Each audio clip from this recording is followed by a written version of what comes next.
Bonjour, aujourd'hui on va voir comment utiliser correctement les chevilles. Alors, vous savez que quand on perce un trou et qu'on veut mettre une charge lourde ou mi-lourde, on utilise des chevilles. Et chaque famille de chevilles a ses applications bien précises. On va faire un petit tour aujourd'hui pour voir quelles chevilles utiliser. Alors, ces chevilles-là, c'est les chevilles les plus courantes, des chevilles nylon, qui vont servir à plusieurs choses. La cheville nylon va servir à maintenir des charges légères ou mi-lourdes dans des matériaux pleins, comme par exemple le béton. Alors on va percer donc là avec un forêt béton, perceuse percussion et ensuite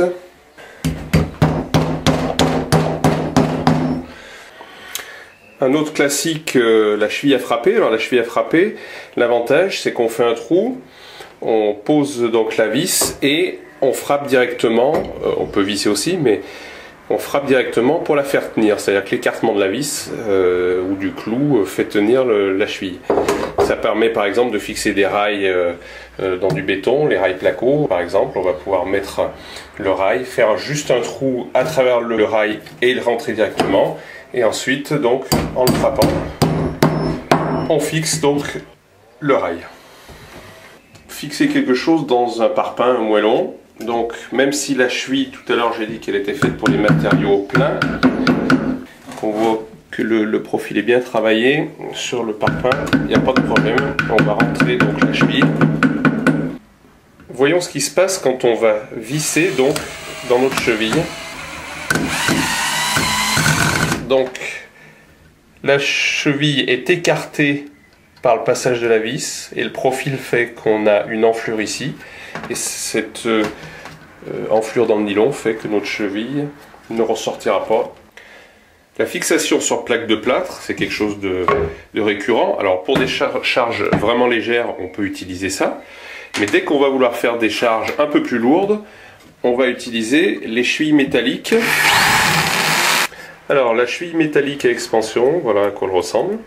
Donc on va mettre la cheville dans le trou préparé et on va utiliser cette pince qui va servir justement à...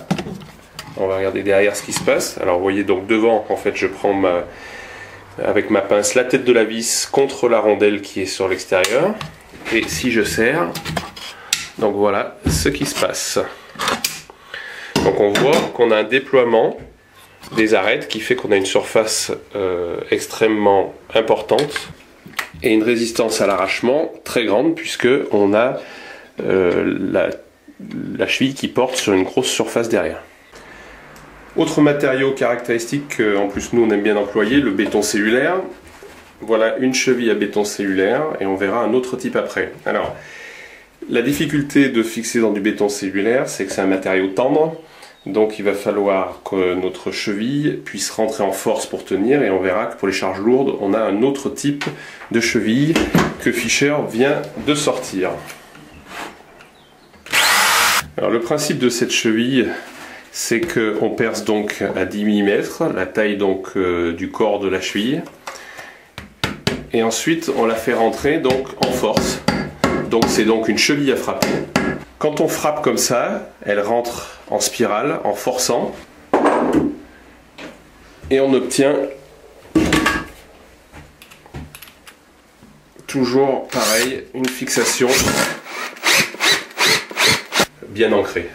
Ça c'est la dernière innovation donc, de Fischer pour le béton cellulaire pour charge lourde. Alors on va voir comment on pose ça.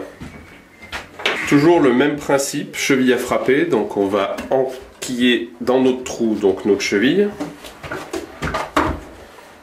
On va la faire rentrer au marteau.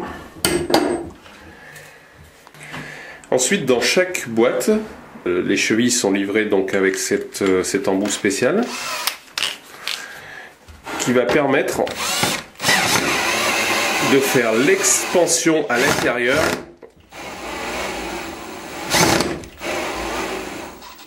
de la partie qui s'écarte. Alors là, inutile de dire qu'on est sur de la charge très très lourde. Et on va découper maintenant pour voir un petit peu ce qui s'est passé à l'intérieur du bloc de Syporex.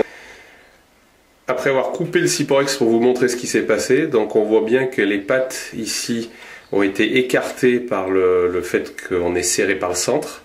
On voit bien la différence entre les deux. Et donc là, on a une cheville charge lourde dans laquelle on va pouvoir visser, donc non pas une vis comme ça, mais une vis filetée. Et là, on a vraiment la possibilité de charger énormément sur la cheville.